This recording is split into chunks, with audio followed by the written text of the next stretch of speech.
السلام علیکم ورحمۃ اللہ وبرکاتہ۔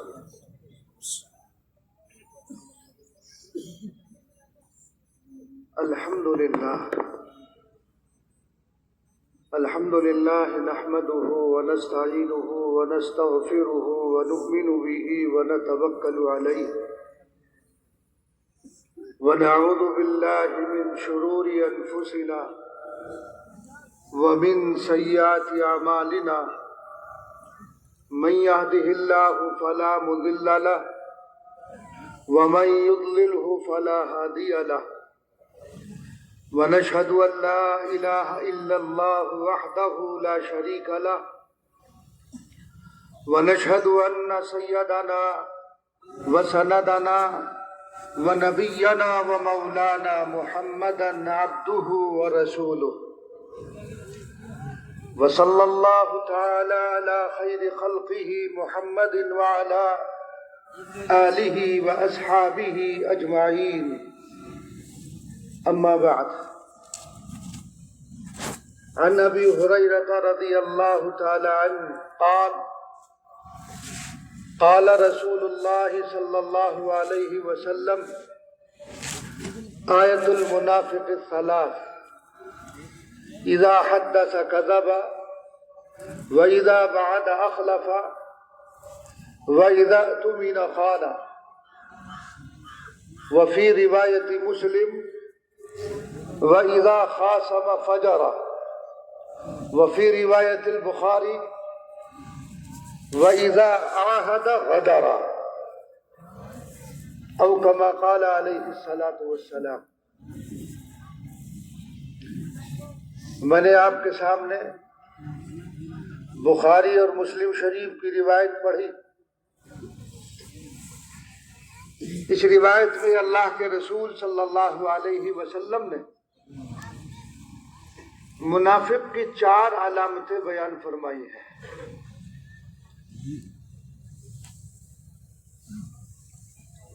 منافق 2 قسم کے ہوتے ہیں۔ نفاق کی 2 قسمیں ہیں، ایک نفاق اعتقادی ہوتا ہے اور ایک نفاق عملی ہوتا ہے۔ قرآن مجید میں اللہ تبارک و تعالی نے وَمِنَ النَّاسِ مَن يَقُولُ آمَنَّا بِاللَّهِ، یہاں سے تو پورا رکوع ہے، یہ منافقین کے متعلق ہے۔ نبی کریم صلی اللہ علیہ وسلم جب مکہ المکرمہ سے ہجرت فرما کر مدینہ المنورہ تشریف لائے تو آپ کو منافقین کے ٹولے سے جو واسطہ پڑا وہ مدینے میں پڑا۔ تو اللہ تبارک و تعالیٰ نے نبی کریم صلی اللہ علیہ وسلم کو بذریعہ وحی مطلع فرما دیا کہ مدینے میں کون کون منافق ہے۔ تو وَمِنَ النَّاسِ مَن يَقُولُ آمَنَّا بِاللَّهِ، یہ جو رکوع ہے یہ نفاق اعتقادی سے متعلق ہے۔ یعنی نفاق اعتقادی کا مطلب یہ ہے کہ زبان سے اسلام کا اظہار کرے اور دل میں کفر کو چھپائے ہوئے ہو۔ چنانچہ قرآن میں اس کو بیان بھی فرمایا کہ صحابہ کی جب ملاقات ان سے ہوتی تھی تو وہ کیا کہتے تھے؟ وَإِذَا لَقُوا الَّذِينَ آمَنُوا قَالُوا آمَنَّا، صحابہ سے کہتے تھے کہ ہم تو ایمان لے آئے، مومن ہیں، حالانکہ وہ مومن نہیں تھے۔ تو یہاں نفاق اعتقادی کا بیان ہے۔ اور جو روایت میں نے پڑھی ہے اس روایت میں اللہ کے رسول صلی اللہ علیہ وسلم نے نفاق عملی کو بیان فرمایا۔ نفاق عملی کا مطلب کیا ہے؟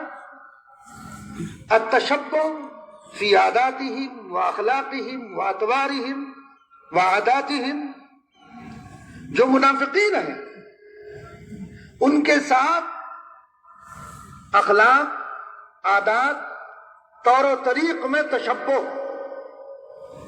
تو رسول اللہ صلی اللہ علیہ وسلم نے جو روایت میں نے پڑھی ہے اس میں نفاق عملی کو بیان فرمایا ہے۔ اور وہ نفاق عملی کیا ہے؟ سب سے پہلی بات اللہ کے رسول صلی اللہ علیہ وسلم نے ارشاد فرمائی کہ جب بات کرے تو جھوٹ بولے، اذا حدث کذب، جب بات کرے تو جھوٹ بولے۔ تو یہ جھوٹ بولنا کس کی علامت ہے؟ یہ منافق کی عادات میں سے ہے، یہ ان کا وتیرہ ہے۔ جھوٹ بولنا یہ ان کا وتیرہ ہے، مومن کا طریقہ نہیں ہے۔ مومن کی عادات میں سے یہ نہیں ہے کہ وہ جھوٹ بولے، مگر آج آپ دیکھیں گے ہمارے معاشرے میں جھوٹ عام ہے۔ پڑھا لکھا ہو، غیر پڑھا لکھا ہو، قصدن جھوٹ بولے یا قصدن نہ بولے، جان بوجھ کر نہ ہو، بھولے سے اس کی زبان سے نکل جائے، نکلتا ضرور ہے۔ تو یہ جو کذب بیانی ہے، جھوٹ، اس سے ہمیں پرہیز کرنا ہے۔ اور یہ جھوٹ اتنی مہلک بیماری ہے، الصدق ینجی والکذب یہلک، صدق باعث نجات ہے اور کذب اور جھوٹ باعث ہلاکت ہے۔ تو جھوٹ میں انسان کو کبھی بھی جو ہے فائدہ ہو ہی نہیں سکتا، بالخصوص جو تاجر طبقہ ہے، تجارت کرنے والے افراد ہیں، وہ جھوٹ بکثرت بولتے ہیں۔ اور یہ کہتے ہوئے سنا گیا ہے کہ بغیر جھوٹ بولے کوئی کاروبار نہیں کیا جا سکتا ہے، کوئی تجارت، کوئی بزنس نہیں کی جا سکتی ہے۔ یہ غلط فہمی ہے۔ صحابہ کرام رضی اللہ عنہ اجمعین تم سے بڑے تاجر تھے، صحابہ سے بڑا تاجر اس وقت یہاں ہمارے پورے قصبے میں کوئی نہیں۔ حضرت عثمان غنی رضی اللہ تعالیٰ اور حضرت عبد الرحمن ابن عوف رضی اللہ تعالیٰ بہت بڑے تاجر تھے، لیکن کبھی ان کی زبان پر جھوٹ جاری نہ ہوا، کبھی انہوں نے ملمہ سازی نہ کی، کبھی اپنے مال کی ایسی تعریف نہیں کی جو مال اس تعریف کا مستحق نہیں ہے۔ انہوں نے سچ بول کر سچائی کے ساتھ تجارت کی ہے۔ تو اس لیے تجارت سچ بول کر کی جا سکتی ہے اگر کرنا چاہے۔ اگر کوئی جھوٹ کا سہارا لے رہا ہے اور وہ یہ سمجھ رہا ہے کہ بغیر اس کے تجارت نہیں کی جا سکتی ہے تو یہ اس کا دھوکہ ہے۔ نبی کریم صلی اللہ علیہ وسلم مکہ المکرمہ سے ہجرت فرما کر مدینہ المنورہ تشریف لے جا رہے ہیں۔ جب رسول اللہ صلی اللہ علیہ وسلم مکے سے نکل گئے اور جب اہل مکہ کو معلوم ہوا کہ رسول اللہ صلی اللہ علیہ وسلم یہاں سے تشریف لے گئے تو مکہ میں ایک بے چینی، کفار میں ایک اضطرابی کیفیت، اور ہر ایک جانب سے اعلان ہونے لگا کہ ان کو زندہ پکڑ کر لائے جائے تو اتنا انعام دیا جائے گا، ان کا سر لائے جائے تو اتنا انعام دیا جائے گا۔ نبی کریم صلی اللہ علیہ وسلم کے پیچھے اہل مکہ کو لگا دیا گیا کہ ان کو پکڑ کر لائے جائے، زندہ یا مردہ۔ چاروں طرف کفار مکہ چاروں طرف پھیل جاتے ہیں اور نبی کریم صلی اللہ علیہ وسلم کا تعاقب کرنے لگتے ہیں۔ حضور پاک علیہ السلام مدینہ المنورہ کی طرف رواں اور دواں ہے، اور آپ کے ساتھ آپ کے یار غار حضرت صدیق اکبر رضی اللہ تعالیٰ عنہ آپ کے ہمراہ ہے۔ رسول اللہ صلی اللہ علیہ وسلم تشریف لے جا رہے ہیں، ایک شخص کو دیکھا جو بہت تیزی سے رسول اللہ صلی اللہ علیہ وسلم کی طرف چلا رہا ہے۔ وہ رسول اللہ صلی اللہ علیہ وسلم کو نہیں پہچانتا تھا، وہ صدیق اکبر رضی اللہ تعالیٰ عنہ کو پہچانتا تھا، اور وہ قریب آیا، وہ بھی اسی تگ و دو میں اور اسی اس میں نکلا ہوا تھا کہ نبی کریم صلی اللہ علیہ وسلم کو کسی طرح میں پکڑ کر کے لے آؤں۔ تو نبی کریم صلی اللہ علیہ وسلم کو وہ پہچانتا نہیں تھا، صدیق اکبر رضی اللہ تعالیٰ عنہ کو پہچانتا ہے۔ جب وہ قریب آتا ہے تو حضرت صدیق اکبر رضی اللہ تعالیٰ عنہ سے سوال کرتا ہے۔ کیا سوال کیا؟ من ھذا الرجل، یہ آدمی کون ہے؟ کیا سوال کیا؟ من ھذا الرجل، یہ کون ہے؟ یہ شخصیت کون شخصیت ہے یہ؟ اب آپ دیکھیے کہ سوال اور حضرت ابو بکر رضی اللہ تعالیٰ عنہ کا پھر جواب بھی سنیے۔ اس لیے کہ اللہ تبارک و تعالیٰ نے آپ کو صدیقیت کے مقام سے نوازا تھا۔ آپ کا لقب صدیق، سچ بولنے والے، سب سے زیادہ سچے، تو حضرت ابو بکر رضی اللہ تعالیٰ عنہ سچ بولنے والے، سب سے زیادہ سچے، تو یہ آپ کا امتحان تھا کہ اب ایسے موقع پر آپ کی زبان پر کیا الفاظ جاری ہوتے ہیں، خلاف واقعہ بات آپ کی زبان سے نکلتی ہے یا واقعتاً جو حقیقی بات ہے وہ آپ کی زبان سے صادر ہوتی ہے۔ حضرت ابوبکر رضی اللہ تعالیٰ نے کتنا عمدہ جواب ارشاد فرمایا، سنو۔ جواب میں فرمایا ھذا الرجل یہدینی، کیا فرمایا؟ ھذا الرجل یہدینی، یہ شخص میرا رہنما۔ ظاہر بات ہے نبی کریم صلی اللہ علیہ وسلم سے بڑھ کر دنیا سے لے کر آخرت تک کوئی رہنما ہو سکتا ہے، آپ سے بڑھ کر کوئی رہنما نہیں ہو سکتا۔ تو آپ کی زبان پر خلاف واقعہ بات ظاہر نہیں ہوئی، اللہ تبارک و تعالیٰ نے وہ بات آپ کی زبان پر جاری کر دی جو بالکل حقیقت اور سچائی تھی۔ ہدایت کے معنی عرب میں مختلف معنی میں یہ لفظ استعمال ہوتا ہے۔ وہ جو شخص تھا جس نے سوال کیا تھا، چونکہ اس کے معنی راستہ دکھلانے والے کے بھی ہیں، رہبر کے بھی آتے ہیں، تو اس نے رہبر کے معنی میں اس لفظ کو سمجھا، اور وہ یہ سمجھا کہ یہ کوئی شخص ہے جو راستہ دکھلانے والا ہے، وہ یہ سمجھے۔ اور حضرت ابوبکر رضی اللہ تعالیٰ عنہ کے ذہن میں کیا ہے کہ یہ میرے رہنما دنیا سے آخرت تک ہے، آپ سے بڑھ کر کوئی رہنما نہیں۔ تو آپ کی زبان پر خلاف واقعہ بات، آپ کی زبان سے خلاف واقعہ بات نہیں نکلی، تو معلوم ہوا کہ کیسے ہی حالات کیوں نہ ہو، ہم کیسے ہی حالات میں پھنس جائے، لیکن ہماری زبان پر جھوٹ جاری نہیں ہونا چاہیے، ہماری زبان صدق سے لبریز ہو۔ آج کل حالات کیا ہیں؟ کسی سے آپ نے مال خرید لیا، کسی کو آپ نے مال بیچ دیا، کسی کو آپ نے کوئی پیسہ قرض بطور قرض دے دیا۔ اب مال خریدنے کے بعد جب پیسہ دینے کا نمبر آتا ہے تو وہ کیا کہتا ہے؟ 1 ہفتہ 2 ہفتہ، وہ بیچارہ فون پر فون کرتا ہے، کہتا ہے کہ میں گھر میں نہیں، میں میٹنگ میں ہوں، میں مراد آباد میں ہوں، میں دلی میں، مطلب جھوٹ پر جھوٹ بولتا۔ ایک چیز کو سچ ثابت کرنے کے لیے 100 جھوٹ کا سہارا لیا جاتا ہے۔ حضرت جلال آبادی رحمۃ اللہ علیہ فرمایا کرتے تھے کہ جھوٹ چھپتا نہیں چھپتا، جھوٹ چھپتا نہیں چھپتا ہے، یعنی وہ جھوٹ ایک نہ ایک دن ظاہر ہو ہی جاتا ہے۔ تو اس لیے آدمی پہلے ہی وہلے میں کیوں نہ سچ کو اختیار کر لے۔ تو اس لیے رسول اللہ صلی اللہ علیہ وسلم نے پہلی بات کا ارشاد فرمائی، اذا حدث کذب، جب بات کرے تو جھوٹ بولے۔ یہ کس کی خصائل میں سے ہے؟ یہ منافق کی خصائل اور ان کی عادات اور ان کے اطوار میں سے ہے۔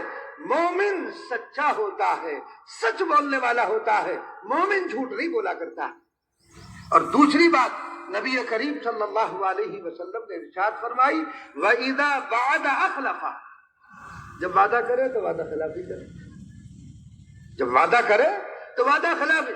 یہ ہمارے معاشرے میں عام بیماری ہے، وعدے کی کوئی اہمیت ہی نہیں رہ گئی ہے۔ مال خریدا، پیسے دینے کا وعدہ کیا 1 ہفتے کا، 1 ہفتہ گزر گیا، 2 ہفتہ گزر گئے، 3 ہفتہ گزر گئے، وہ پیسے دینے کا نام ہی نہیں لیتا۔ گویا کہ وہ وعدے پر وعدہ کیا جا رہا ہے اور وہ وعدہ بھی جھوٹ ہے، کیونکہ جس وقت وہ وعدہ کر رہا ہے اس وقت اس کو اس کی نیت اس وقت پر دینے کی نہیں ہے۔ اگر دینے کی نیت ہوتی تو وہ مطلع کر دیتا کہ دیکھو 1 ہفتے کا میں نے وعدہ کیا تھا اور میں اس وعدے پر نہیں دے سکتا ہوں، مزید جو ہے 1 ہفتہ لگے گا، وہ آپ کو اطلاع کرتا، لیکن اطلاع نہیں کرتا، کوئی اطلاع نہیں کرتا۔ لینے والا ہی اس کے چکر لگاتا ہے، کبھی گھر کے چکر، کبھی دکان کے چکر، کبھی آفس کے چکر، یہ اس کو چکر پہ چکر دیا جاتا ہے، لیکن پیسے دینے کا نام نہیں لیتا۔ تو اس لیے اللہ کے رسول صلی اللہ علیہ وسلم نے کیا بیان فرمایا، وَإِذَا وَعَدَ أَخْلَفَ، جب وعدہ کرے تو وعدہ خلافی کرے، تو وعدہ خلافی یہ مومن کی علامت نہیں ہے، یہ منافقین کی خصلتوں میں سے۔ دیکھو غزوہ بدر ہو رہا، نبی کریم صلی اللہ علیہ وسلم 313 صحابہ کرام رضی اللہ عنہ اجمعین کو لے کر مدینے سے نکل رہے، ایک ایک آدمی بڑا قیمتی، مکہ المکرمہ سے 2 صحابی آتے ہیں، مکہ المکرمہ سے 2 صحابی، غالباً حضرت حذیفہ ابن یمان اور ایک ان کے بھائی یا بیٹے۔ تو جب یہ مکے سے نکلتے ہیں تو ان کو ابو جہل نے پکڑ لیا، کہا کہاں جا رہے ہو؟ کہ مدینے جا رہے ہیں، کہ تمہیں نہیں چھوڑا جائے گا، تم ہمارے مقابلے میں لڑنے کے لیے آؤ گے۔ تو انہوں نے یہ کہا کہ ہم وعدہ کرتے ہیں تمہارے مقابلے میں لڑنے کے لیے نہیں آئیں گے۔ ابو جہل نے چھوڑ دی، یعنی اس کو کتنا اعتماد اور یقین ہے کہ مومن جھوٹ نہیں بول سکتا، مومن وعدہ خلافی نہیں کر سکتا ہے، جو وعدہ یہ کر رہے ہیں اس کے مطابق عمل ہوگا، اس کو بھی یقین ہے، اسے چھوڑ دیا۔ نبی کریم صلی اللہ علیہ وسلم مدینے سے نکل رہے ہیں، یہ دونوں صحابی جا کر کے ملتے ہیں، حضور پاک علیہ الصلوۃ والسلام خیر خیریت پوچھنے کے بعد پھر یہ واقعہ بیان کرتے ہیں کہ ہمیں راستے میں ابو جہل نے پکڑ لیا تھا، اور پکڑنے کے بعد ہم سے یہ عہد لیا کہ ہمارے مقابلے میں لڑنے کے لیے تو نہیں آؤ گے، ہم نے ان سے وعدہ کر لیا، ہم نے ان سے کہہ دیا کہ نہیں آئیں گے۔ نبی کریم صلی اللہ علیہ وسلم نے فرمایا، آپ جب چلنے لگے تو آقا نے فرمایا کہ اب تم ہمارے ساتھ نہیں جا سکتے۔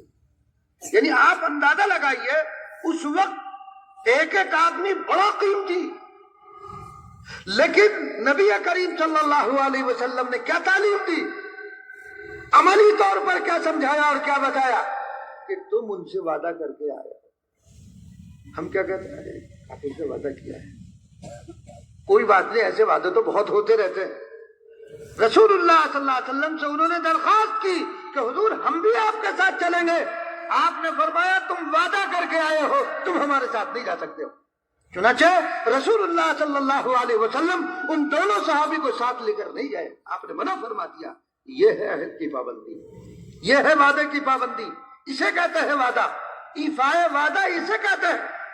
نبی کریم صلی اللہ علیہ وسلم نے ارشاد فرمایا، الکریم اذا وعد وفا۔ کریم آدمی کون ہے؟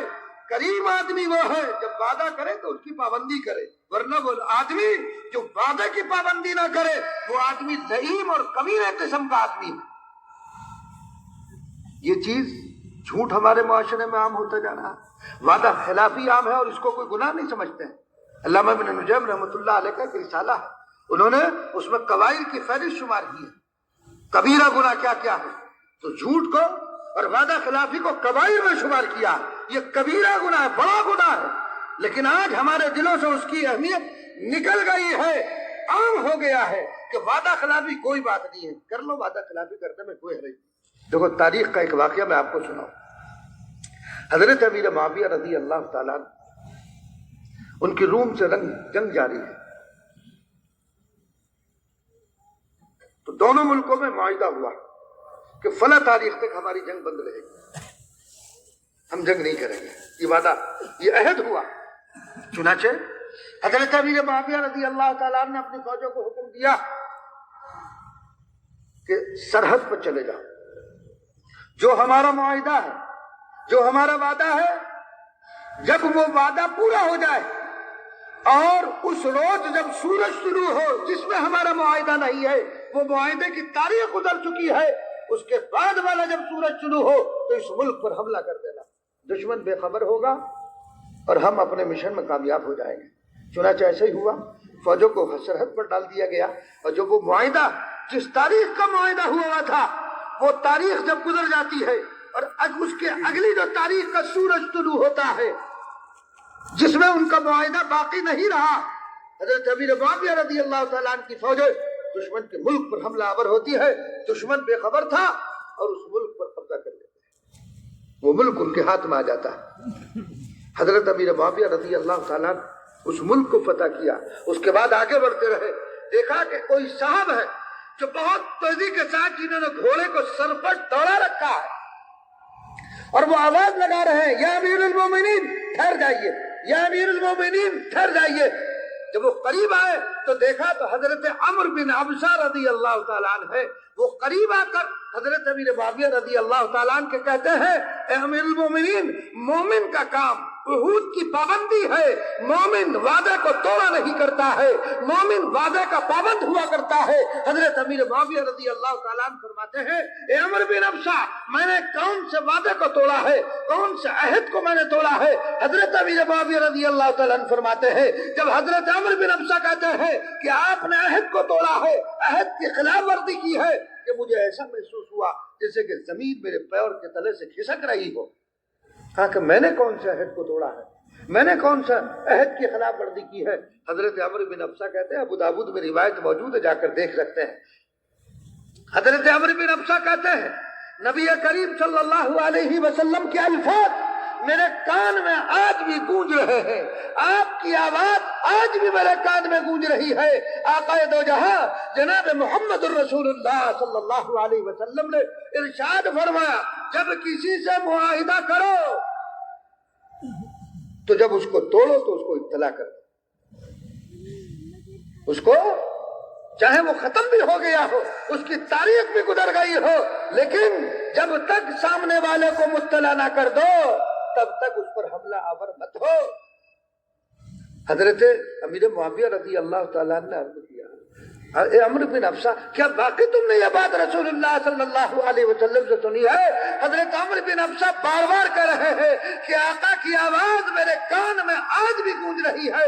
حضرت امیر معاویہ رضی اللہ تعالیٰ عنہ کا گھوڑا جس مقام پر کھڑا تھا، تاریخ میں لکھی ہے یہ بات کہ حضرت امیر معاویہ رضی اللہ تعالیٰ عنہ نے جب حضرت عمرو بن حفصہ رضی اللہ تعالیٰ عنہ کی زبانی اس حدیث کو سنا تو جس مقام پر آپ کھڑے تھے 1 انچ بھی آگے نہ بڑھے، وہیں سے واپس ہو گئے اور فوج کو حکم دے دیا کہ اس ملک کو خالی کر دو، ہم سے رسول اللہ صلی اللہ علیہ وسلم کی نافرمانی ہوئی ہے، آپ کے حکم کی خلاف ورزی ہوئی ہے۔ صحابہ کرام رضی اللہ تعالیٰ کا مقصود حکومت سے مقصود اللہ کے نظام کو قائم کرنا تھا۔ رسول اللہ صلی اللہ علیہ وسلم جس شریعت کو لے کر آئے تھے اسی شریعت کا نفاذ مقصود تھا۔ اگر اس میں ہمارا عمل رکاوٹ بن رہا ہے، ہمارا کوئی عمل رسول اللہ صلی اللہ علیہ وسلم کی سیرت کے اور آپ کی سنت کے خلاف ہو رہا ہے، واپس لوٹ گئے، ملک واپس کر دیا۔ دوستو، دنیا کی تاریخ میں آج تک کی تاریخ میں کوئی ایسا واقعہ پیش نہیں کر سکتا ہے کہ جس نے کسی ملک کو فتح کر لیا ہو صرف اس بنیاد پر اس کو واپس لوٹا دیا کہ آقا دو جہاں جناب رسول اللہ صلی اللہ علیہ وسلم کی قول کی ذرا سی مخالفت ہوئی اور اسی پر ملک کو چھوڑ دیا۔ دنیا میں کوئی ایسا واقعہ، تاریخ میں کوئی ایسا واقعہ آج تک پیش نہیں کر سکتا۔ یہ واقعات ملیں گے صحابہ کی تاریخ میں، یہ واقعات ملیں گے عہد صحابہ میں، کہیں اور نہیں مل سکتے۔ اس لیے دوستو، جب کسی سے وعدہ کرو تو وعدے کی پابندی کرو۔ یہ گناہ کبیرہ تو کوئی ہے چھوٹی سی بات مگر ہے بڑی بات، گناہ کی بات ہے۔ آپ گھر سے نکلے، موٹر سائیکل اسٹارٹ کی، گھر سے نکلے، بچے نے موٹر سائیکل کو پکڑ لیا کہ ابا میں بھی چلوں گا آپ کے ساتھ۔ آپ نے کیا کہا کہ بیٹے ٹھہر جاؤ، ہم تمہارے لیے چیز لے کر آئیں گے۔ کہتے نہیں اس طرح، ہم تمہارے لیے چیز لے کر آئیں گے۔ یہ وعدہ ہو گیا، یہ وعدہ ہو گیا۔ اب اگر آپ چیز لے کر نہیں آئیں گے تو گنہگار ہو گئے۔ اب آپ یہ سوچنے لگے کہ وہ تو وعدہ بچے سے ہوا، بات ہوئی، ختم ہو گئی، وہ تو اس کو روکنا مقصود تھا۔ نہیں، عہد ہو گیا، وعدہ ہو گیا، اب آپ اس کی خلاف ورزی کریں گے تو آپ کو گناہ ہوگا۔ ہے چھوٹی سی بات لیکن بہرحال بڑی بات ہے، کبیرہ گناہ ہے۔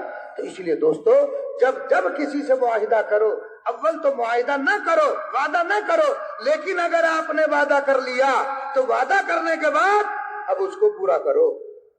اگر آپ اس کو پورا نہیں کر سکتے تو آج کل تو بڑی آسانی ہے، موبائل کا دور ہے، اس کو مطلع کرتے کہ بھائی میں نے آنے کا وعدہ کیا تھا، میں آ نہیں سکتا ہوں، مجھے ضروری کام آ گیا، میں نے آپ کو پیسے دینے کا وعدہ کیا تھا، انتظام نہیں ہو سکا، فلاں دن دوں گا۔ تو آج کل تو بہت آسان ہے مگر نہیں کرتا۔ جسے لینا ہوتا ہے وہی بیچارہ فون کرتا ہے، وہی دوڑا پھرتا ہے، اور جسے دینا ہوتا ہے اسے کوئی فکر نہیں ہوتی۔ تو اس لیے اللہ کے رسول صلی اللہ علیہ وسلم نے ارشاد فرمایا کہ یہ وعدہ خلافی کس کی علامت ہے، کس کی خصلت ہے؟ یہ منافقین کی عادات اور ان کے خصائل میں سے ہے۔ مومن کی خصلت یہ نہیں ہے، اور یہ نفاق عملی ہے جس میں ہمارا پورا معاشرہ اس میں ڈوبا ہوا۔ تیسری بات اللہ کے رسول صلی اللہ علیہ وسلم نے ارشاد فرمائی، وَإِذَا اؤْتُمِنَ خَانَ، جب امانت رکھی جائے تو امانت رکھی جائے خیانت کرے۔ ہمارے دل و دماغ میں امانت کا مفہوم کیا ہے؟ ہمارے دل و دماغ میں امانت کا مفہوم یہ ہے، کسی نے ہمارے پاس کوئی پیسے رکھے کہ میں 1 مہینے کے بعد آپ سے آ کر کے لے لوں گا، اور 1 مہینے کے بعد یا 10 دن کے بعد جو بھی معاہدہ ہوا تھا وہ پہنچا اور آپ نے وہ پیسے اس وقت پر وقت متعینہ پر ادا کر دیے، کہتے ہیں یہ آدمی بڑا امین ہے، بڑا امانت دار ہے۔ یہ امانت کا ایک جز ہے، یہ مکمل امانت نہیں ہے، یہ امانت کا ایک جز ہے۔ امانت کا مفہوم تو بڑا وسیع ہے۔ اللہ تبارک و تعالیٰ نے آپ کو اور مجھے یہ جو جسم دیا ہے، یہ اللہ تبارک و تعالیٰ کی ایک امانت ہے۔ خدا بند قدوس نے یہ جو جسم دیا، ہم اس کے مالک نہیں ہیں، اس کے مالک اللہ تبارک و تعالیٰ۔ خدا بند قدوس نے حکم دیا کہ یہ آنکھ ہے، ان آنکھوں سے اچھے مناظر دیکھو، قرآن کریم کو دیکھ کر پڑھو، دینی کتابیں پڑھو۔ اس آنکھ کا استعمال ناجائز جگہ پر مت کرو، غیر محرم پر نظر مت ڈالو، گناہ کے مقامات پر نظر مت ڈالو، ان آنکھ کے ذریعے فلموں کو مت دیکھو، ان آنکھ کے ذریعے غلط مناظر کو مت دیکھو۔ اگر آپ دیکھ رہے ہیں تو اللہ کی دی ہوئی امانت میں خیانت کر رہے ہیں، اللہ کی دی ہوئی امانت میں خیانت ہے۔ تو یہ ہمارا پورا وجود اللہ تبارک و تعالیٰ کی امانت ہے، تو اس وجود کو اللہ تبارک و تعالیٰ کی امانت میں استعمال کرے۔ اگر خیانت میں استعمال کرو گے تو گناہ ہوگا۔ خدا بند قدوس نے آپ کو جوانی دی، آپ شاب بن گئے، شاب صالح ہونا چاہیے، جوان ہو گئے، لیکن آپ اپنی جوانی کو کہاں لگا رہے ہو؟ اگر آپ اپنی جوانی کو گناہ کے کاموں میں لگا رہے ہو، اگر آپ اپنی جوانی کو اللہ کی نافرمانی میں لگا رہے ہو، تو یہ امانت و خیانت۔ زنا اللہ تبارک و تعالیٰ نے اس کا ایک جائز حل بتایا، نکاح کا جائز محل ہے۔ اگر آپ اس کو ناجائز محل پر استعمال کرو گے تو یہ امانت میں خیانت ہوگی، یہ امانت میں خیانت ہے۔ تو اللہ تبارک و تعالیٰ نے آپ کو جو ہے قوت اور ہمت اور جوانی دی ہے، تو اپنی اس جوانی کو جائز جگہ پر استعمال کرو، ناجائز جگہ پر استعمال مت کرو۔ زنا آج عام ہوتا جا رہا، ہمارے اس قصبے میں بھی خبریں ملتی رہتی ہیں۔ ہمارا نوجوان طبقہ شراب کا عادی ہو رہا ہے، نشے کا عادی ہوتا جا رہا ہے، زنا کا عادی ہوتا جا رہا ہے۔ کیوں؟ اللہ تبارک و تعالیٰ نے یہ جسم اس لیے دیا تھا، یہ زبان اس لیے دی تھی آپ کو کہ اس کے ذریعے سے ناجائز حرام چیزوں کو چکھا جائے، حرام چیزوں کو استعمال کیا جائے۔ یہ تو ایک امانت ہے خدا بند قدوس کی، آپ اللہ تبارک و تعالیٰ کی یہ جسم امانت ہے، لہذا اس امانت کو امانت کے طریقے پر خرچ کرنا چاہیے تھا۔ تو آج یہ زنا ہمارے معاشرے میں عام ہو چکا ہے۔ اللہ تبارک و تعالیٰ اور اللہ کے رسول صلی اللہ علیہ وسلم نے نکاح کو آسان بنایا تھا، زنا کو مشکل کر دیا تھا۔ نکاح کو آسان کیا تھا، اور حتیٰ کہ 4 کی اجازت دے دی گئی تھی۔ مقصد کیا تھا؟ اس کے پیچھے لاجک کیا ہے؟ زنا کو ختم کرنا ہے، معاشرے میں زنا کاری نہ ہو، اسی لیے 4 کی اجازت دے دی گئی۔ اپنی نفسانی خواہش کو جائز طریقے پر پورا کرو، ناجائز طریقے پر نہیں۔ لیکن آج ہمارا معاشرہ ایسی رسومات سے بندھ گیا، ایسی رسومات میں بندھا ہوا ہے۔ رشتہ طے ہوتا ہے، اس قدر لین دین ہوتا ہے، مٹھائیاں، دعوتیں، ڈبے، پیسے، جوڑے، تو نوجوان یہ سوچتا ہے میں اتنے پیسے کہاں لاؤں۔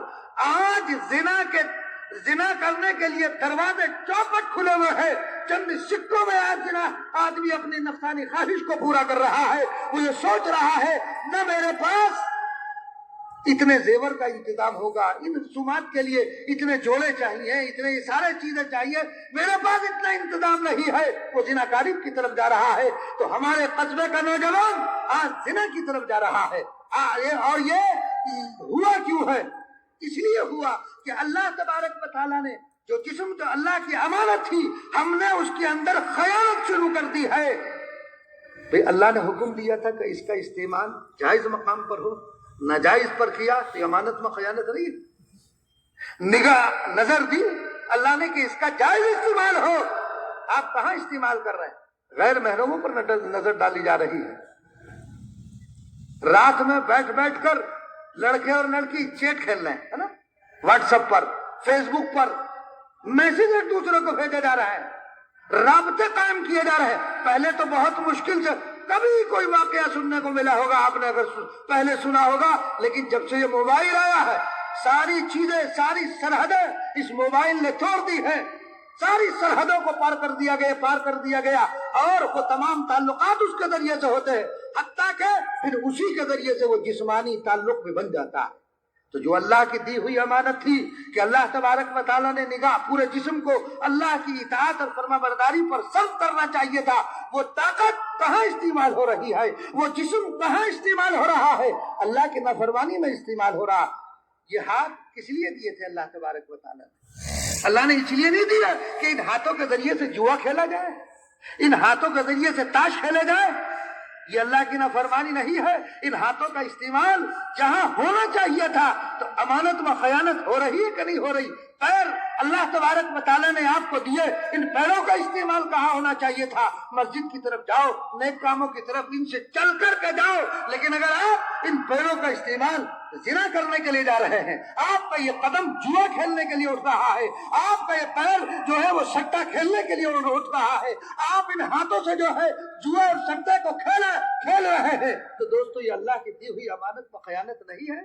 تو اللہ کے رسول صلی اللہ علیہ وسلم نے ارشاد فرمایا وَإِذَا اؤْتُمِنَ خَانَ، جب امانت رکھی جائے تو خیانت کرے۔ اللہ تبارک و تعالیٰ نے جو جسم آپ کو دیا تھا، اس جسم کو اگر اللہ کی نافرمانی پر آپ خرچ کر رہے ہیں تو یہ اللہ کی دی ہوئی امانت میں خیانت ہوگی۔ تو دوستو اس سے بچو۔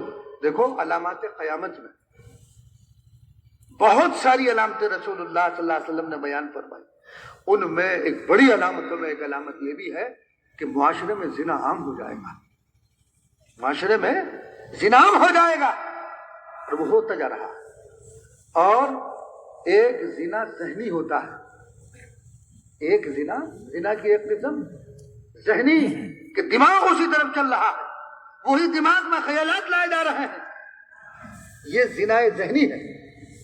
ایک ہومیوپیتھک کے ہمارے ایک دوست ہیں ڈاکٹر، تو انہوں نے کہا کہ آپ یہ بات مجھے بتا رہے ہیں، یہ بات تو ہماری کتابوں میں لکھی ہوئی ہے اور اس کا علاج ہمارے یہاں ہوتا ہے۔ تو معلوم ہوا کہ شریعت کی کوئی بات ایسی نہیں ہے جو غلط ہو۔ تو زنا ذہنی بھی ہوتا ہے، دماغ چل رہا، انہی افکار، انہی عادات اور انہی اطوار کی طرف ذہن چل رہا، یہ زنا، یہ بھی زنا ہے۔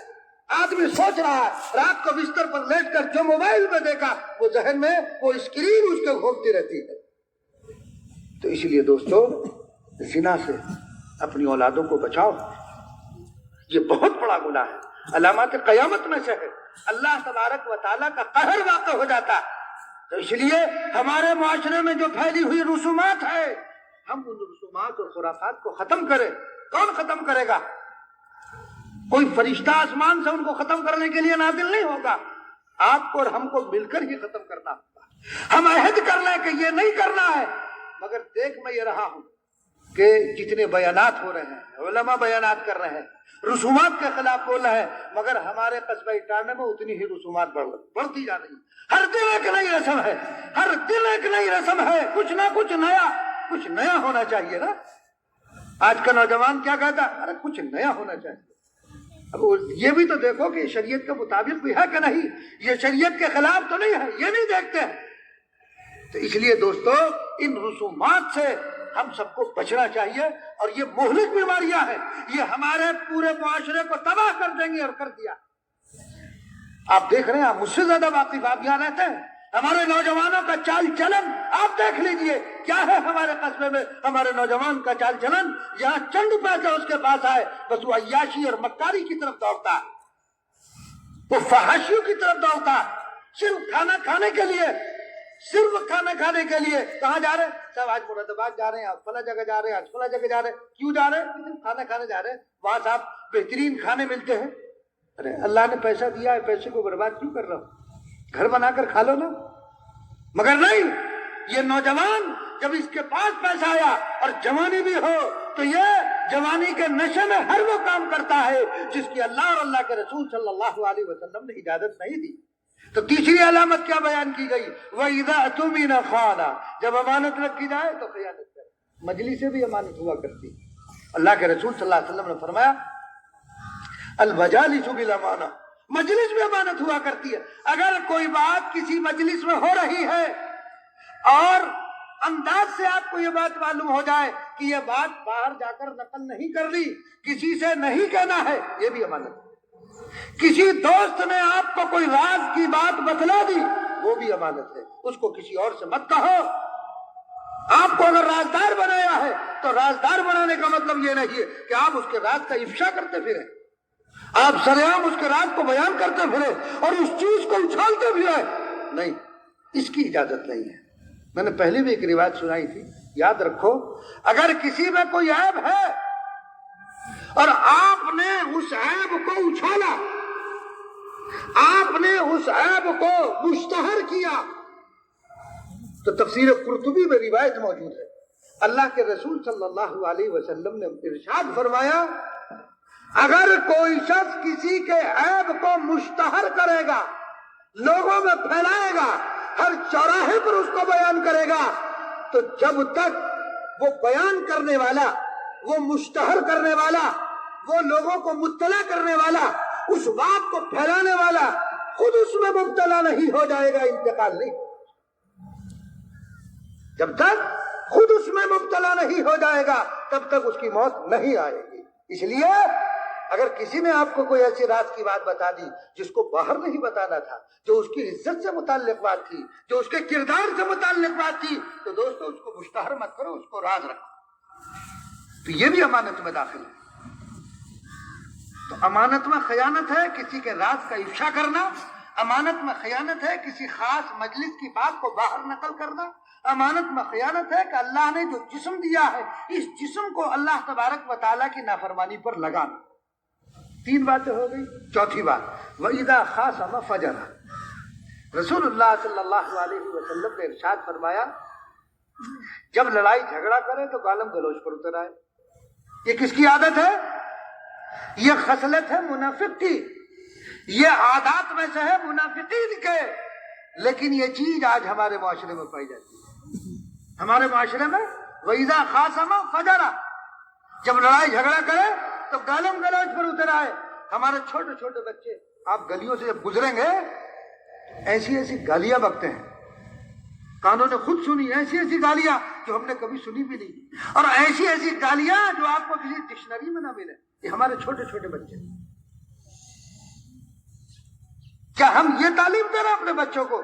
یہ ہم اپنے بچوں کو سکھا رہے ہیں؟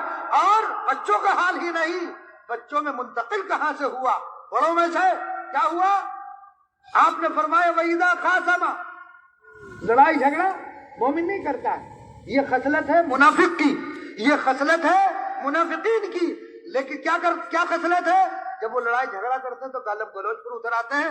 آپ بھی اگر آپس میں لڑیں، ذرا سا کچھ ہو جائے، آپس میں باہر ہو جاتا ہے، وہ ماں کی اور بہن کی اور دادا کی اور نانی کی اور فلاں کی، نہ معلوم کہاں کی، وہ گالیاں دے ڈالتا، بڑے ہوتا نہیں ہوتا ایسا، ذرا سی کوئی بات ہوئی برداشت کا مادہ رہ ہی نہیں گیا ہے، چھوٹا ہو یا بڑا ہو۔ ظاہر بات ہے جب بڑا لڑے گا اور جب بڑا لڑے گا گالم گلوچ کرے گا تو بچے تو سن رہے ہیں، وہی چیز بچوں منتقل ہو جائے گی۔ تو قصور کس کا ہوا؟ قصور آپ کا اور ہمارا ہے، بچوں کا قصور نہیں ہے۔ ہم جو کہہ رہے ہیں عملی طور پر ہماری زبان پر جو آ رہا ہے وہی بچے سن کر اس کو اپنی عملی زندگی میں داخل کر رہے ہیں۔ ہمارا سہارنپور کا واقعہ ہے، ایک صاحب نے سنایا کہ پوتا چھوٹا تھا، اس کا باپ دبئی میں رہتا تھا، پیسہ کماتا تھا، خوب بھیجتا تھا۔ اب وہ آ کے باہر کسی بچے نے پٹائی کر دی، کچھ آپس میں بچوں میں ہوگی لڑائی، تو آ کے کہہ رہا دادا مجھے فلاں نے مارا، تو دادا گالی بک کے کہہ رہا اسے مار کے آؤ، گالی دے کے آؤ، جو کچھ ہوگا مجھے بتانا، پھر میں دیکھوں گا۔ تو کون سکھا رہا گالی؟ دادا سکھا رہا، سکھائی گالی، وہ گالی بک کے آیا، لڑائی کر کے بھی آیا، دادا بھی طاقتور تھا، پیسے بھی تھے، تو ڈرتے تھے لوگ، کوئی بات نہیں۔ جب یہ بچہ جوان ہوا اور جوان ہونے کے بعد دادا نے دادی کو گالی بکی اور دادی پر ہاتھ اٹھایا، تو وہی بچہ کیا کہتا ہے، اے بوڑھے آگے نہ بڑھ جانا ورنہ تیرے فلاں کی فلاں کے ایسا کر دیں۔ دیکھو گالی کو استعمال کیا، اب دادا کے خلاف استعمال کیا۔ دادا نے سکھایا تھا کما تدین تدان، اسے کہتے ہیں جیسا کرو گے ویسا بھرو گے۔ تم نے بچوں کو سکھایا، بچوں کو یہ تعلیم دی، وہ بچہ تمہارے خلاف ہی کھڑا ہو گیا اور تمہیں ہی وہ عملی طور پر جواب دینا شروع کر دیا۔ تو اس لیے اللہ کے رسول صلی اللہ علیہ وسلم نے بیان فرمایا کہ گالم گلوچ یہ مومن کی علامت نہیں ہے۔ مومن کی علامت کیا ہے؟ رسول اللہ صلی اللہ علیہ وسلم نے ارشاد فرمایا، مسلم شریف کی روایت ہے، من سکت سلیما ومن سلیم نجا، جو آدمی خاموش رہا وہ محفوظ رہا، اور جو محفوظ رہا اس نے نجات پا لی۔ کوئی بول رہا ہے بولتا رہے، تم خاموش ہو جاؤ، لڑائی ہوگی؟ نہیں ہوگی۔ مسلم شریف کی ایک روایت ہے، نبی کریم صلی اللہ علیہ وسلم نے ارشاد فرمایا، المسلم من سلم المسلمون من لسانی و یدی۔ نبی کریم صلی اللہ علیہ وسلم نے ارشاد فرمایا، کامل مومن وہ ہے کہ دوسرا اس کی زبان اور اس کے ہاتھ سے محفوظ رہے۔ کیا مطلب؟ یعنی کوئی بات اپنی زبان سے ایسی نہ نکالے جو دوسرے کے لیے تکلیف کا باعث ہو، کوئی کام ہاتھ سے ایسا نہ کرے، کیونکہ آدمی کی پہلے زبان چلتی ہے، اور جب زبان سے کام نہیں ہوتا تو پھر کیا چلتا؟ ہاتھ پیر چلتا ہے۔ تو محدثین نے لکھا ہے اس کی شرح میں کہ مراد لسان اور ید نہیں ہے، زبان اور ہاتھ ہی نہیں، بلکہ ہر وہ قول و فعل، ہر وہ قول و عمل جو دوسرے کے لیے تکلیف کا باعث ہو، اس سے بچنا چاہیے۔ امام ابو حنیفہ رحمۃ اللہ علیہ نے فرمایا کہ جو شخص صرف اس ایک روایت پر عمل کر لے، کون سی روایت پر؟ جو میں نے پڑھی ابھی مسلم کی، المسلم من سلم المسلمون من لسانہ و یدہ، کہ جو صرف اس ایک روایت پر عمل کر لے وہ ربع دین، چوتھائی دین پر عمل کرنے والا بن جائے گا۔ بھئی پورے معاشرے میں جتنے لوگ یہاں بیٹھے ہیں، اگر ہم ان میں سے ہر ایک یہ سوچ لے مجھ سے دوسرے کو تکلیف نہ پہنچے، میں یہ سوچوں کہ مجھ سے آپ کو تکلیف نہ پہنچے، آپ یہ سوچیں کہ آپ سے مجھے تکلیف نہ پہنچے، کوئی لڑائی ہوگی؟ کوئی جھگڑا ہوگا؟ معاشرہ سدھرایا؟ تو امام صاحب نے جو فرمایا سمجھ میں آتا کہ ربع دین پر، چوتھائی دین پر عمل کرنے والا بن جائے گا، معاشرے سے جھگڑے ختم ہو جائیں گے، معاشرے سے لڑائیاں ختم ہو جائیں گی۔ جب ہر ایک آدمی یہ سوچ لے گا مجھ سے میرے دوسرے بھائی کو تکلیف نہ پہنچے، وہ سوچ لے مجھ سے میرے بھائی کو تکلیف نہ پہنچے، لڑائی جھگڑے ختم۔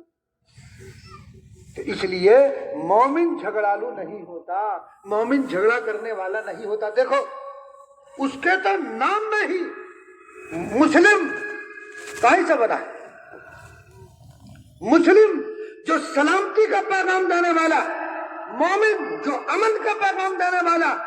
مومن کس کو کہتے ہیں؟ جو سلامتی کا پیغام دے رہا ہے۔ جب آپس میں ملتے ہیں تو کیا کہتے ہیں آپ؟ السلام علیکم ورحمۃ اللہ، دعوت دی سلامتی کی، سلامتی کا پیغام دیا۔ تو مومن تو سلامتی کا پیغام دینے والا ہے، مومن جھگڑالو نہیں ہوا کرتا ہے، مومن امن کا پیغام دینے والا۔ مومن کے معنی ہی امن کا پیغام دینے والا، تو لہذا مومن جھگڑالو کیسے ہو سکتا ہے؟ مومن تو امن کا پیغام دینے والا۔ ہمارے اسلام کی تعلیم یہی ہے، ہمارے مذہب کی تعلیم یہ ہے کہ اپنی ذات سے کسی کو تکلیف نہ پہنچاؤ۔ اگر آپ کا پڑوسی، آپ کا محلے میں رہنے والا اگر غیر مسلم ہے تو اس کو بھی کوئی تکلیف نہ پہنچاؤ، یہ ہمارے مذہب کی تعلیم ہے۔ اور ہماری مذہب کی سنہری تعلیم تو دیکھیے، رسول اللہ صلی اللہ علیہ وسلم ہدایت فرماتے ہیں، بخاری میں روایت موجود ہے، راستے میں اگر چلے جا رہے ہو اور کوئی روڑا پڑا ہوا ہے، کوئی اینٹ راستے میں پڑی ہوئی ہے، اسے اٹھا کر ایک طرف رکھ دو۔ آقا نے کیا فرمایا؟ ہے سوال؟ یعنی راستے سے روڑا، راستے سے ایسی چیز کو ہٹانا جو دوسروں کے لیے تکلیف کا باعث ہو، اسے ہٹا کے ایک طرف رکھ دینا صدقہ، گویا کے باعث ثواب۔ تو جب روڑے کو ہٹانے کے لیے کہا جا رہا ہے تو مسلمان دوسرے کے ساتھ گالم گلوچ اور لڑائی جھگڑا اور ایک دوسرے کے ساتھ وہ کیسے کر سکتا جب اس کے مذہب کی تعلیم یہ ہے؟ ذرا سی آپ یہ دیکھیے، بظاہر چھوٹا عمل ہے لیکن ہے بڑا عمل کہ راستے سے تکلیف دہ چیز کو ہٹا دو۔ بظاہر چھوٹا عمل ہے، کیوں؟ دوسرے کو تکلیف نہ پہنچے۔ تو جو مذہب اتنی چھوٹی چھوٹی چیزوں کی تعلیم دے رہا ہے وہ لڑائی جھگڑے کی تعلیم نہیں دے سکتا ہے۔ وہ یہ نہیں کہہ سکتا ہے کہ تم جا کر کے جھگڑا کرو، نہیں۔ اسلام تو یہ کہتا ہے کہ تم امن کا اپنے عمل سے، اپنے کردار سے سلامتی کا پیغام دو، امن کا پیغام دو کہ ہم جھگڑا کرنے والے نہیں ہیں، ہم معاشرے کے اندر امن چاہتے ہیں، ہم معاشرے میں سلامتی چاہتے ہیں، ہم جھگڑا نہیں چاہتے۔ تو اس لیے رسول اللہ صلی اللہ علیہ وسلم نے جو علامت بیان فرمائی ہے، چوتھی وہ کس کی علامت ہے؟ وہ منافق کی علامت ہے، مومن کی علامت نہیں ہے۔ مومن تو جھگڑے سے پرہیز کرنے والا، مومن تو دوسرے کو سلامتی کا پیغام دینے والا، مومن تو دوسرے کو امن کا پیغام دینے والا۔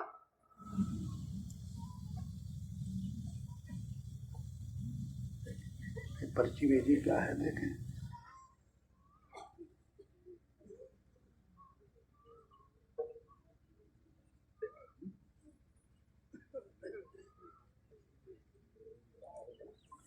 جو پیسہ جس کے لیے استعمال ہو جمع کیا جاتا ہے اسی کو دینا چاہیے، چاہے وہ عید کے موقع پر ہو، مؤذن کے لیے ہو یا امام کے لیے ہو۔ جس کے لیے جو پیسہ وصول کیا گیا ہے اس کو اسی کو دینا چاہیے۔ متولی کا رکھ لینا یا مسجد کے ذمہ داروں کا خود رکھ لینا یہ جائز نہیں ہے۔ جس کے لیے چندہ جس کے لیے کیا گیا ہے، جس کے لیے اکٹھا کیا گیا ہے، وہ رقم اسی کو دی جائے۔ تو چوتھی چیز اللہ کے رسول صلی اللہ علیہ وسلم نے کیا بیان فرمائی؟ وَإِذَا خَاصَمَ فَجَرَ، لڑائی جھگڑا کرے تو گالم گلوچ پر آ جائے۔ تو مومن گالم گلوچ پر نہیں اترتا ہے، مومن تو سلامتی کا پیغام دیتا ہے۔ دیکھو اسلام کی سنہری تعلیم دیکھو، رسول اللہ صلی اللہ علیہ وسلم نے کتنی سنہری تعلیم دی کہ راستے سے تکلیف دہ چیز کو ہٹاؤ۔ لہذا معلوم ہوا کہ اگر آپ راستے میں جانور باندھ دیتے ہیں جس سے آنے جانے والوں کو کوئی تکلیف ہوتی ہے وہ منع ہے۔ آپ نے عام راستے پر ٹینٹ لگا دیا، چاہے وہ تقریر ہو رہی ہو، چاہے وہ کوئی شادی بیاہ ہو رہا ہو، عام راستے پر جو عام گزرگاہ ہے لوگوں کی، آپ نے وہ ٹینٹ لگا کر آنے جانے والوں کا راستہ روک لیا، ان کو تکلیف ہو رہی ہے، یہ بھی گناہ۔ اسلام اس کی اجازت نہیں دیتا ہے۔ آپ دیکھیے چھوٹی سی بات ہے بظاہر، آپ مسجد میں گئے وضو خانے پر وضو کر رہے ہیں، آپ نے بلغم پھونکا اور ہٹ گئے، تو ہمارا مذہب کیا کہتا ہے کہ نہیں، آپ نے جب گندگی ڈالی اس کو بہا دو۔ کیوں؟ جو بعد میں کوئی وہاں آ کر وضو کرے گا تو اسے تکلیف ہوگی، اور جب تکلیف ہوگی گناہگار آپ ہوں گے۔ عام طور پر مساجدوں میں بیت الخلا میں آپ گئے، گندگی کو وہیں، ناپاکی کو وہیں چھوڑ کر کے آ گئے، 2 لوٹے نہیں بہائے، بعد میں کوئی آئے گا تو ظاہر بات ہے کہ اس گندگی کو دیکھے گا، تکلیف ہوگی، تو اس تکلیف کی وجہ سے گناہ ہوگا کہ نہیں ہوگا؟ ہم اس کو گناہ ہی نہیں سمجھتے۔ گئے وہاں جو ہے گٹکے کی پیکیں پڑی ہوئی ہیں، تھیلیاں پڑی ہوئی ہیں، سگریٹ اور بیڑی کے جو ہے وہ حصے وہاں پر پڑے ہوئے ملتے ہیں، گندگی۔ اسلام کہتا ہے صفائی کی تعلیم دیتا ہے اسلام، ہم گندا کر رہے ہیں۔ یہ دیکھو چھوٹی سی ذرا سی بظاہر ذرا سی بات ہے، لیکن اسلام تکلیف سے بچا رہا نہیں بچا رہا۔ تو بتانا صرف یہ ہے کہ جس مذہب کی تعلیم یہ ہو ان چھوٹی چھوٹی چیزوں کے لیے، تو وہ مذہب لڑائی جھگڑے کی تعلیم کیسے دے سکتا ہے؟ وہ مذہب جھگڑالو کیسے ہو سکتا ہے؟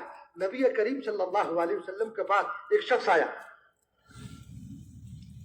یہ مدینے کا واقعہ ہے۔ نبی کریم صلی اللہ علیہ وسلم کے پاس ایک شخص آیا، ایک دیہاتی تھا، حضور پاک علیہ السلام نے اس کے لیے انتظام کیا لیٹنے کا۔ اب ظاہر بات ہے کہ اس دور میں یہ سارے انتظامات لوازمات تو نہیں تھے، چٹائی بچھائی آپ صلی اللہ علیہ وسلم نے اس کے لیے، کھانے کا انتظام کیا۔ وہ عجیب شخص تھا، فجر سے پہلے اٹھتے پہلے ہی اور چٹائی پہ پخانا کر کے اور بھاگ گیا، غلاظت کر کے اور وہ بھاگ گیا۔ نبی کریم صلی اللہ علیہ وسلم تشریف لائے مہمان کو دیکھنے کے لیے، دیکھا تو وہاں غلاظت پڑی ہے۔ حضور پاک علیہ السلام نے خود اپنے دست مبارک سے اس چٹائی کو اٹھایا اور اس غلاظت کو دھویا۔ کسی طرح یہ خبر اس کو پہنچ گئی، کس کو؟ جو مہمان ہوا تھا وہ مومن نہیں تھا، وہ مسلمان نہیں تھا۔ اس کو جب اس کی اطلاع ہوئی کہ اچھا اتنے اعلیٰ اخلاق رسول اللہ صلی اللہ علیہ وسلم کے، وہ لوٹ کر مدینہ آتا ہے اور نبی کریم صلی اللہ علیہ وسلم کے ہاتھ پر ایمان لے آتا ہے۔ تو دوستو ہمارے مذہب کی تعلیم تو یہ ہے، نبی کریم صلی اللہ علیہ وسلم نے صرف زبانی تعلیم نہیں دی ہے بلکہ اس کو عملی طور پر کر کے دکھایا ہے، پہلے خود کیا ہے۔ غزوہ خندق کے موقع پر صحابہ نے پیٹ پر پتھر باندھے ہیں نا، تو صحابہ آئے رسول اللہ صلی اللہ علیہ وسلم کے پاس اور کہا کہ بھوک سے نڈھال ہے، شکایت کی آ کر کے رسول اللہ صلی اللہ علیہ وسلم سے، یا رسول اللہ کئی روز ہو گئے نڈھال ہے۔ حضور پاک علیہ السلام نے کرتا ہٹائے تو آپ کے پیٹ میں 2 پتھر بنے ہوئے تھے. تو گویا کہ آپ نے پریکٹیکل طور پر، عملی طور پر کر کے دکھایا ہے، صرف آپ نے بتایا نہیں. یہ نہیں کہ تعلیم دوسروں کو دی جا رہی ہے، آپ اعلیٰ نمونہ تھے خود اس چیز کے کہ آپ پہلے اعلیٰ طور پر آپ نے کر کے دکھایا. تو اس لیے دوستو رسول اللہ صلی اللہ علیہ وسلم جو تعلیم ارشاد فرما رہے ہیں، جو باتیں بیان فرما رہے ہیں کہ چوتھی علامت لڑائی جھگڑا کرنا یہ مومن کا کام نہیں ہے. یہ عادت کس کی ہے؟ یہ منافق کی عادت ہے. یہ منافق کی خصلتوں میں سے اور ان کی عادات اور ان کے اعتبار میں سے ایک عادت یہی ہے کہ وہ کیا کرتے ہیں؟ لڑائی جھگڑے کرتے ہیں. مومن نہیں کرتا. مومن تو کیا کرتا؟ بچتا ہے جھگڑے سے. مومن پرہیز کرتا. کیوں پرہیز کرتا؟ اس لیے کہ اس کا مذہب کی تعلیم یہی ہے. اس کا مذہب اس کو یہی سکھاتا ہے کہ لڑائی جھگڑا آپس میں مت کرو، بلکہ اگر لڑائی جھگڑا کسی میں ہو رہا ہے تو ان میں صلح کرو، ان میں اتفاق اور اتحاد کرا دو.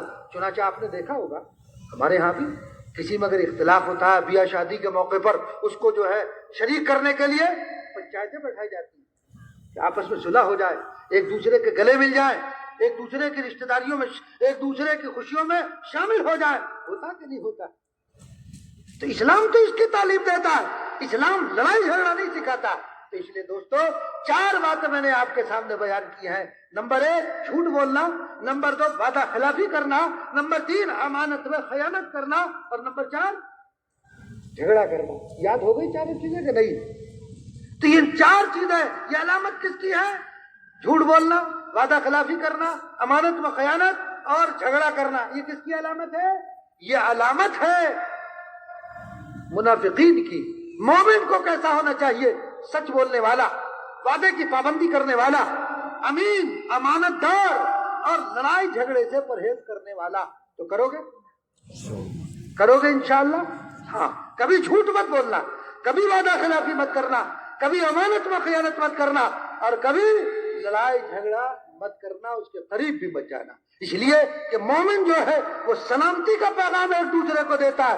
السلام علیکم، وہ بعد میں کیا کہتا ہے؟ وعلیکم السلام. ادھر سے بھی سلامتی کا پیغام ہے، ادھر سے بھی لوٹ کر سلامتی کا پیغام آ رہا ہے. تو جب مومن سلامتی کا پیغام ایک دوسرے کو دے رہا تو پھر جھگڑا کس چیز کا ہے؟ پھر جھگڑا کیسے ہوگا ہمارے معاشرے میں؟ پھر لڑائی کیسے ہوگی؟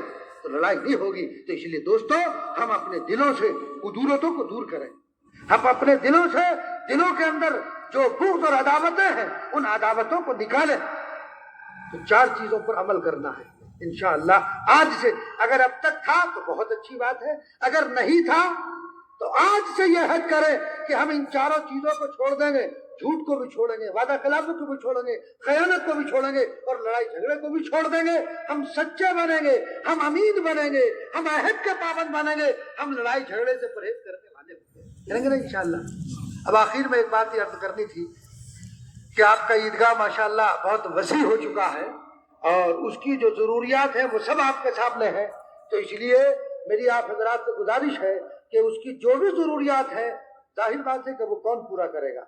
جب وہ ہماری سہولتوں کے لیے سب کچھ ہو رہا ہے تو ہمیں اس کا خیال ہم سب کو کرنا چاہیے اور اس میں بڑھ چڑھ کر کے ہمیں حصہ لینا چاہیے. نہ یہ کہ ہمارے پاس کوئی آئے گا تو ہم دیں گے.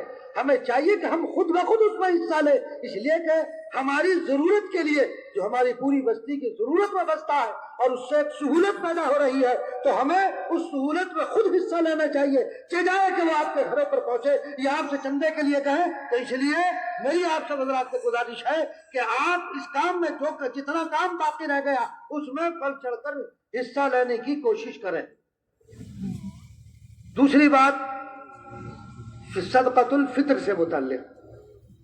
صدقۃ الفطر چونکہ آج کل اصل میں اس دور کا ایک بہت بڑا فتنہ جہاں شکیلیت کی شکل میں ہے، مرزائیت کی شکل میں ہے، بہت ساری شکلوں میں ایک بہت بڑا فتنہ معلوم آپ کو کیا ہے آج کے دور کا؟ یوٹیوب. ایک بہت بڑا فتنہ یوٹیوب ہے. یہ بھی ایک بڑا فتنہ. ہمارا نوجوان یوٹیوب پر دیکھتا ہے، کسی کی تقریر سن لی، علم پہلے سے ہے نہیں تو بھائی یہ تو بڑھیا بات کر رہا، حدیث کی روشنی میں بات کر رہا، وہ دماغ میں بیٹھ گئی. اب علماء کہہ رہے ہیں یہ ایسا نہیں ایسا ہے، تو اس کے ذریعے سے بڑی گمراہی پھیل رہی. اس پہ شیعہ بھی ہیں، قادیانی بھی ہیں، نہ معلوم کون کون کس مسلک کا پڑا ہوا ہے. وہ سنتا ہے، ذہن میں بٹھا لیتا ہے اور اسی طرف چل دیتا ہے. تو یہ آج کے دور کا فتنہ ہے. یوٹیوب جو ہے یہ ایک بڑا فتنہ. اب ایک صاحب کہہ رہے ہیں یوٹیوب پہ پڑا ہوا ہے، ایک صاحب نے مجھے بھیجا کہ ذرا سے اس کو سن کے بتائیے. وہ کہہ رہے ہیں صدقۃ الفطر کہنے کی ضرورت ہی نہیں ہے. مگر ٹھیک ہے، پھر تو شریعت کا احکام اسی طرح سب مفسرین بن کر کوئی آ رہا، کوئی محدث بن کر آ رہا، کوئی مفکر بن کر آ رہا، کوئی ڈاکٹر بن کے آ رہا، اور سب جو ہے وہ اسی طرح دین کو بلیا میٹ کر رہے ہیں. دین کو تختہ مشق سب نے بنا رکھا. تو ایک صاحب کا آیا کہ صاحب صدقۃ الفطر ہے ہی نہیں. میں نے کہا صاحب ہم نے تو کوئی پڑھا نہیں. تو میں نے کہا ان کی دلیل کیا ہے؟ جو صاحب یہ کہہ رہے ہیں کہ صدقۃ الفطر نہیں ہے تو اس کی دلیل کیا ہے؟ اب دلیل پڑھا ہو تو کچھ پتا بھی ہو، جب پڑھا ہی نہیں تو پتا کیا چلے گا؟ جب پڑھا نہیں. وہ ایک امام صاحب تھے نا، نماز پڑھتے تھے تو ہلتے تھے. ایک کوئی جاننے والے پہنچ گئے تو ان سے کہا کہ آپ امام صاحب آپ نماز پڑھتے ہوئے ہلتے کیوں ہو؟ کہ جی بخاری میں لکھا. بخاری میں لکھا؟ ہم نے تو بخاری میں نہیں پڑھا. نہیں بخاری تو ہم نے بھی پڑھی. چلے گا جی میں لاتا ہوں بخاری. وہ بخاری اٹھا کے کمرے سے لایا اپنے حجرے سے، اردو ترجمہ تک جائے گا، عربی تو پڑھ نہیں سکتا تھا وہ چونکہ عالم نہیں تھا. کہنے لگا دیکھو جی یہ لکھا، یہ دیکھو لکھا. اس میں لکھا ہوا تھا نماز ہلکی پڑھے، اس نے پڑھا ہل کے پڑھے. دیکھا کتنی بڑی غلطی. ہلکی یعنی ہلکی کا مطلب مختصر، اس نے اس کو پڑھ لیا ہل کے. ایک نقطے نے محرم سے مجرم کر دیا. میں دعا لکھتا رہا، وہ دغا پڑھتا رہا. دعا عین پر نقطہ لگا دو، دغا ہو گیا دشمنی کے معنی میں. تو بہرحال تو آج کل ایسے محققین بہت پیدا ہو رہے ہیں کہ صاحب صدقۃ الفطر کا کوئی ہے. میں نے کہا بھائی روایتیں موجود ہیں، حدیث کی تمام کتابوں میں حدیثیں موجود ہیں، اب تم اس کا انکار کیسے کر رہے ہو؟ عجیب عجیب علمان والحفیظ وقت ہو رہا ہے. ایک صاحب کا فون آیا کہ جی تراویح کا کوئی ثبوت نہیں ہے. صاحب ٹھیک، بہت بڑے محقق. میں کہاں سے فارغ ہو؟ کہ جامعہ اسلامیہ سے فارغ ہے، مدینہ یونیورسٹی سے. کہ تراویح کا کوئی ثبوت ہی نہیں ہے ہی نہیں کہیں. میں نے کہا اچھا، میں کہاں رہو تم؟ کہ جی میں فلاں جگہ رہوں. میں کہ میرے پاس آئیو، پھر میں تمہیں ٹھنڈا کروں گا، پھر بتاؤں گا کتنی روایتیں موجود ہیں اور کہاں کہاں سے ثبوت ہے. صرف فون پر نہیں، فون پر اتنی بات کافی ہے کہ ثابت ہے. باقی اگر آپ کو دلائل چاہیے سامنے آ جاؤ. تو آتا نہیں کوئی، اس لیے کہ ویسے ہی جو ہے نیٹ پہ دیکھ لیتے. نیٹ پہ دیکھ کے جو ہے وہ الا بلا جو چاہے بک دو. جس کے جی میں آ رہا ہر آدمی مفتی بنا پڑا، ہر آدمی مفتی بنا ہوا، مفسر محدث بنا ہوا. نیٹ پہ دیکھا، وہی دیکھ کر مطالعہ کر کے اور بتا رہے صاحب مسائل بتا رہے. ایک ایسے مرزا انجینئر آ گیا کوئی، وہ بھی پتہ نہیں کیا کیا. ابھی پرسوں ہی کی بات ہے، ایک صاحب کا وہ انہی کا ماننے والے میں تھا. میں نے تو ان کو میرے پاس لے آؤ، بخاری ساتھ میں لے آنا. ایک صفحہ بخاری کا اگر پڑھ دے تو مان لیجیے پڑھ نہیں سکتے. تو ایسے ایسے بہت نہیں ہے. بہرحال وقت ہو رہا، صرف 1 منٹ باقی رہ گیا. صدقۃ الفطر ایک مسئلہ اس میں خاص طور پر یہ ہے کہ بہت سے لوگ عمرے کے لیے گئے ہوئے ہیں جو وہاں پر ہیں، یا بہت سے لوگ دوسرے ملکوں میں کام کرنے کے لیے گئے ہوئے ہیں. تو فطرہ وہ یہاں کے اعتبار سے دیں گے یا وہاں کے اعتبار سے دیں گے؟ تو جو آدمی جس جگہ پر چاہے ملازمت کرنے کے لیے گیا ہو اور چاہے وہ عمرہ کرنے کے لیے گیا ہو، جب وہاں ہے اس سرزمین پر تو فطرہ وہاں کے اعتبار سے دے گا. یہاں ادا کہیں بھی کر سکتا ہے، کھانے میں دے دے، کہیں اور دے دے، لیکن جب وہ وہاں ہے تو وہاں کا جو حساب ہے فطرے کا، وہاں کے حساب سے اب پیسے جوڑ کر یہاں کتنے بنتے ہیں وہ پھر یہاں ادا کر دے.